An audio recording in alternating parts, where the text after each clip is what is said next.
Hi, I'm Lex Sisney. I'm a CEO coach at Organizational Physics.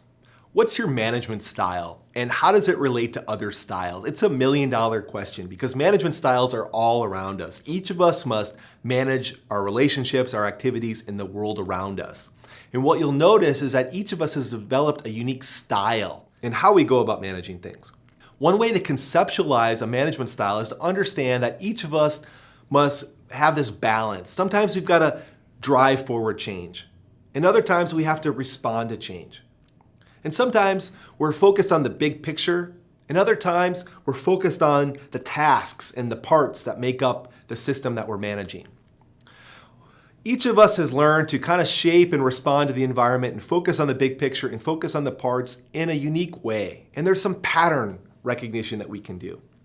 If your style tends to be focused on what's happening right now and getting the task accomplished and driving hard to get things done, and you thrive on winning and achieving victory and fighting through obstacles, we call that the producer style. You're really good at focusing on what needs to get done and getting it done.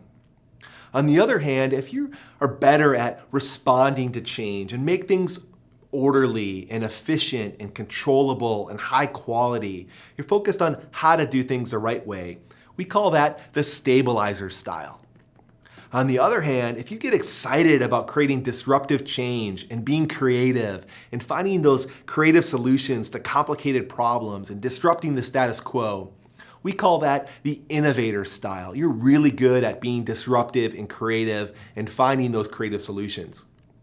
But if you're better at responding to change and keeping everyone working well together, harmony and coalescing the team and working well as a unit, we call that the unifier style. You're really good at helping the team respond to change and work well together. Each of us has some mix of those styles, right? You can think about your life this past week. Did you spend most of your time producing, trying to accomplish the daily, weekly work? Or did you spend most of your time trying to bring order out of chaos? Or most of your time and energy trying to disrupt the status quo? Or most of your time and energy trying to keep everyone on the same page? I want you to notice that some of those styles come more naturally to you. They're more additive to you. And if you find that you're spending most of your time out of your natural style, it will cost you job happiness, productivity, and satisfaction.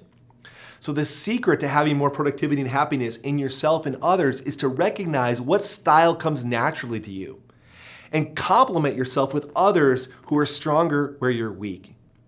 One thing you can do to help others understand their own style is to give the force what it needs. Here's what I mean by that. Imagine that you're sitting in your office and an employee comes in, and this person is moving at a fast pace. They're feeling frustrated because there's obstacles. Well, that's the producing force. Rather than judging the person, judge the force and say, oh, yep, there's a producing force. What does it need? Well, it needs help in removing obstacles. Once those obstacles are removed, it can produce again. I don't need to incentivize this person or ensure that they're working hard enough. By nature, they're going to go and work hard and accomplish and fight to get it done. All they need to do is help them remove obstacles. But now contrast that with another staff member who comes in your office. And this time, this person's moving more slowly, more methodically. They're struggling to make sense of all the change that's happening in the environment. Don't judge the person, judge the force. Say, hey, that's the stabilizing force. What do I need to give it? Well, I need to give it data. I need to give it time to analyze that data. Now, once that person with a high stabilizing force gets the data they need and time to process it, they'll come back with a very clear, orderly plan to make sense of things and to bring some order out of all the chaos that's happening. Now let's contrast that with another style that comes into your office. Here comes a big innovator. They're excited. Why are they excited? They have a new idea, right? They want to share that with you and get excited. Now you might be overwhelmed with all the tasks that you have to do, but don't judge that person. Judge the force. Say, hey, look, here comes the innovating force. I give the force what it needs. So you get excited with that force. You talk about the idea, and what you'll notice is that high innovator style talks through the idea. They'll start to get more accepting of it. They'll start to become aware of all the details and intricacies of it. But if you give the force what it needs, that innovating style has a chance to work its way through, and that person can be more grounded and focused once again. Last example, a high unifying style comes into your office. Now guess what? This person's going to be feeling either up and engaged, they want to talk to you. They want to learn about you, what's happening in your life. So you don't judge that person. You give the force what it needs. You spend some time connecting with them, talking about their personal life, connecting. Now, it could be that they come into your office and they're feeling really disempowered, and what they're focused on is how everyone else is feeling and emotional dynamics and problems happening in the team. So again, you don't judge the force, you give the force what it needs. They need empathy. They need you to listen and connect. Now, once you give the force what it needs, that force has a chance to move through.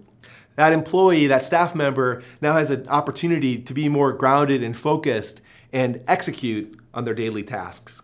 None of this is to say that management is easy. It's hard. But if you don't give the force what it needs, there's no breakthrough. The status quo remains. So these are the 4 styles of management: the producer, the stabilizer, the innovator, and the unifier. Now, all of us have some mix of these styles at work within us, but we tend to express 1 or 2 styles more than the others.